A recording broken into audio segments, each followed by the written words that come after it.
ప్రధాని నరేంద్ర మోడీ గారికి ఒక్క ప్రశ్న.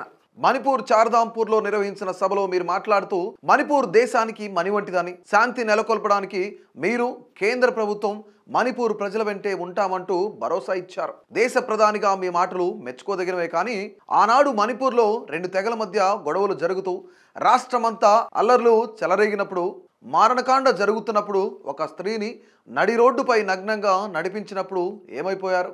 అప్పుడు కూడా ఈ దేశానికి మీరే ప్రధాని కదా. ఆ రోజు మణిపూర్, శ్రీలంక, బంగ్లాదేశ్, నేపాల్లా రగులుతున్నప్పుడు ప్రధాని హోదాలో ఉండి ఒక పెద్ద దిక్కుగా వ్యవహరించాల్సిన మీరు కనీసం నోరు కూడా ఎందుకు మెదపలేదు? రెండు కులాల మధ్య గొడవగా చూస్తూ ఎందుకు ఉండిపోయారు? అప్పుడు మణిపూర్ ప్రజల వెంట ఎందుకు ఉండలేదు?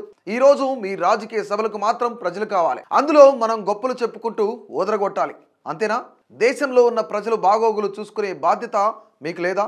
మీకు మీ ప్రభుత్వానికి రాజకీయ లబ్ధి మాత్రమే ప్రాధాన్యమా?